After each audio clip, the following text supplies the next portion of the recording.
Je dois vous avouer, les enfants, qu'en préparant, je ne sais pas si c'est l'esprit de Pentecôte, l'Esprit Saint qui m'est tombé dessus, et j'ai l'impression d'avoir eu un déclic. Comme si, depuis bientôt 4 ans que je suis prêtre, eh ben, je disais une bêtise depuis tout ce temps-là.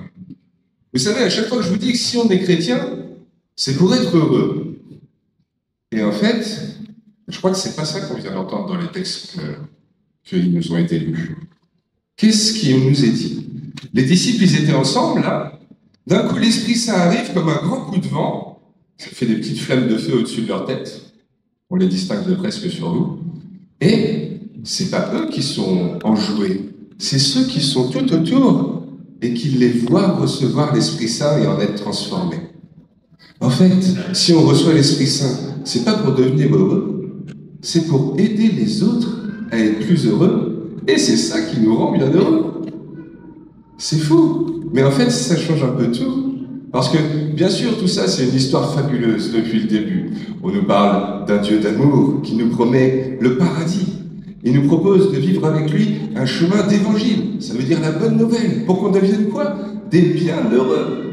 Il veut nous transmettre sa sérénité, qu'on soit pleinement épanoui. Et encore aujourd'hui, dans les textes qu'on vient d'entendre à l'instant, qu'est-ce qu'il nous invite à faire? Transmettre sa paix pour que les autres soient dans la sérénité.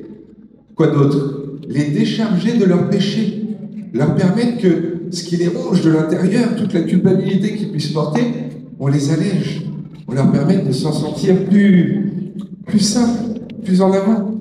Et mieux que ça, ils sont invités à susciter l'émerveillement chez les autres. Dans cette histoire d'amour entre Dieu et nous, la seule chose qu'il nous invite à faire, et c'est pour ça qu'il nous donne toutes ces grâces, c'est à faire en sorte que les autres soient plus heureux pour que nous-mêmes, en voyant les autres plus heureux, on le soit. Et ça fait du bien qu'il nous recentre le regard parce que trop souvent, c'est pas ce qu'on fait. Nous, on cherche notre bonheur et c'est logique. Dans un monde qui n'est pas facile tous les jours, c'est normal qu'on le recherche. Et lui, il nous invite à nous décentrer. Ne cherche pas ton bonheur, cherche celui de ceux qui t'entourent. Et c'est peut-être comme ça que tu jouiras pleinement de l'amour. Et en fait, c'est très vrai. On l'a tous expérimenté un nombre de fois phénoménal. Regardez, je vais vous donner un exemple. Imaginons que là, je donnais à tous vos parents une carte cadeau de 50 euros. Bon, malheureusement, je ne crois pas que j'en ai suffisamment pour tous. Qu'est-ce qui, selon vous, les rendra les plus heureux? Qui s'achètent un truc eux-mêmes ou qui vous offrent quelque chose? On ne sait pas, on ne va pas pouvoir le vérifier. Mais quand je vois à quel point ils se saignent pour vous au quotidien, à quel point ils mettent votre bonheur avant le leur, bah, je crois qu'en fait, c'est ça qui les rend le plus heureux, de vous rendre joyeux. Et en fait, il me semble qu'à travers ce que vous nous donnez à voir, cette profession de foi, c'est ça que vous nous rappelez à nous. Vous, qui êtes encore des petits, des adolescents, vous nous rappelez que vous avez compris que bah, le bonheur, il est sûrement dans le fait de prendre soin du bonheur des autres. Et qu'on ne peut pas être vraiment heureux tout seul. Et qu'en fait, si Dieu nous donne des choses, c'est pas pour qu'on soit heureux seul, mais aider les autres à l'être et qu'on le soit encore plus ensemble. Et en fait, plus je creusais cette idée, plus je me dis, mais c'est l'histoire de nos vies, des vies de famille, et particulièrement de quand on est amoureux. Ce que vous allez vivre aujourd'hui, c'est un peu comme un mariage. D'ailleurs, en ayant revêtu les vêtements du baptême, d'une certaine façon, au moins pour mesdemoiselles, on dirait presque un peu des jeunes mariés, presque. Mais regardez, un jour, on tombe amoureux. Prenons un petit Kevin. Il est là, hop, il se balade, et d'un coup, il se laisse charmer par Kevin. Il y a des papillons dans son ventre, son petit cœur qui vibre et tout. Et un jour, il ose lui demander si elle est d'accord pour sortir avec lui. Ah, là, il y a une relation qui commence. Il y a un petit truc qui se fait. Eh bien, c'est ce qui s'est passé sûrement avec vous et avec Dieu. Un jour, vous avez entendu parler de lui, et puis un jour, vous vous êtes dit, bah ouais, je veux essayer, je veux me connecter à lui, et c'est le baptême. Et ça marche même si vous avez été baptisé petit, parce que je suis sûr que parmi vos parents, il y en a plein qui ont des super amis, et ils se sont dit, en vous voyant petit, oh, ce serait trop mignon que nos enfants qu'ils soient copains l'un et l'autre et tout. Donc ça marche bien, cette analogie.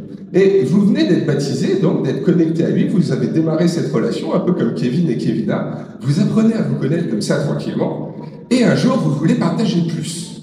Vous voulez vous nourrir un peu l'un de l'autre. Et vous vous dites, et si on se fiançait? Parce que se fiancer, c'est ça, c'est pas encore se marier, c'est prendre le temps de vérifier qu'on soit bien fait l'un pour l'autre, qu'on soit prêt à relever les défis de la vie ensemble. Et en fait, c'est ce que vous avez fait. Le jour de votre première communion, vous avez dit à Dieu, allez, j'ai envie de te connaître un peu plus, de me nourrir toujours plus souvent de toi et d'apprendre à te connaître. Depuis votre première communion, vous avez enchaîné combien? 2, 3, 4 ans de caté? Non, 3 ans, pardon. Mais pour mieux le connaître, pour vous rendre compte que ce qu'il nous dit, même si on ne peut pas le vérifier comme des mathématiques ou de la science, ça semble quand même assez logique. Et que les conseils qu'il nous donne, et ce qu'on appelle les sacrements, ces trucs invisibles mais de l'ordre de la grâce, ça peut peut-être transformer nos vies. C'est ça que vous avez pris comme temps. Le temps du caté, comme Kevin et Kevina, le temps des fiançailles, pour se préparer, mieux se connaître l'un l'autre, se nourrir mutuellement à travers la communion. Et aujourd'hui, comme Kevin un jour va promettre à Kevina de l'aimer tout au long de sa vie et que c'est ça qui le rendra plus heureux, lui, de faire en sorte qu'elle soit heureuse, vous nous témoignez la même chose aujourd'hui. Que vous croyez que ce qui vous rendra le plus heureux dans votre vie, c'est les conseils et les dons que nous fait Jésus-Christ. Et que tout ce qu'il vous donne, c'est pas seulement pour vous, mais c'est pour permettre à ceux qui sont son reflet à lui sur la terre, vos frères, vos sœurs, tous ceux qui vous entourent, d'être toujours plus dans le bonheur. C'est ça que vous nous témoignez par le petit engagement, par la profession de foi. Profession, promesse, on est un peu dans le même esprit. Et c'est ça qui vous permettra dans quelques années d'en récolter tous les fruits, d'en être pleinement épanoui, quand vous serez à la confirmation et que de nouveau vous serez rempli d'Esprit Saint qui débordera sur tous ceux qui vous entourent, quand quelques années après vous vous marierez et que de nouveau votre joie, votre rayonnement embrasera tous ceux qui seront vos proches. C'est ça que vous nous montrez aujourd'hui, que vous croyez que cette voie que nous propose la foi, ce message d'amour que vous donne Jésus-Christ, il va vous faire du bien à vous, parce qu'il fera du bien à ceux qui vous entourent. J'en suis éminemment convaincu, parce que, en plus, c'est merveilleux de faire sa profession de foi le jour de la Pentecôte, parce que vous êtes en blanc pour professer la foi du baptême. Dire que vous avez envie d'avoir confiance en ça. Mais plus que ça, donc, le jour où on reçoit l'Esprit Saint, la Pentecôte chez les Juifs, à l'époque de Jésus et des disciples, c'est non pas la fête de l'Esprit Saint, mais la fête du jour où on reçoit la loi de Dieu, le jour où Dieu a donné à Moïse les commandements.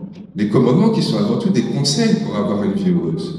Donc en fait, à travers cette fête de la Pentecôte qui est pour vous et votre profession de foi, vous fêtez en fait que Dieu vous donne les deux meilleures choses qui soient.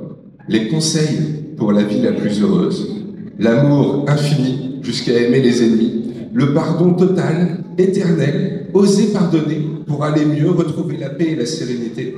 Et plus que ça, en plus de ces bons conseils, il vous donne aussi son esprit, toute son énergie, tout ce qu'il est d'amour pour que, dès que vous commencez à faire quelque chose qui vient du cœur, lui permette de le décupler et que ça fasse encore plus votre bonheur et celui de ceux qui vous entourent. Ce que vous nous montrez aujourd'hui, je crois que c'est éminemment ça. Que vous, du haut de vos 11 ans, vous avez déjà compris que le bonheur, c'est les autres. Et que Dieu nous donne tout ce qu'il faut pour pleinement en jouir et l'offrir à celles et ceux qui sont à côté de nous. Parce qu'on a tout ce qu'il faut, les meilleurs outils, les meilleurs conseils, cet amour, ce pardon, cette charité, cette bienveillance, c'est pas pour lui plaire, c'est pour être heureux et faire le bonheur de ceux qui sont avec nous. Et pour ça, il nous donne ce petit supplément, cette étincelle, ce feu sacré avec lequel vous êtes entrés et qui brûle depuis votre baptême dans vos cœurs, son feu d'amour, qui transforme tout ce que vous faites en bien en version mieux. Et peut-être, demandons, qu'en cette fête de la Pentecôte, le Seigneur nous offre à tous, et peut-être à vous en particulier, la grâce de graver dans nos cœurs la conviction qu'il veut nous offrir nos vies en version mieux. Et que pour cela, plus on prendra soin de faire en sorte que les autres soient heureux, et plus c'est là que nous-mêmes on deviendra bien heureux. Puissiez-vous le devenir, les amis. C'est ce que vous êtes appelés aujourd'hui.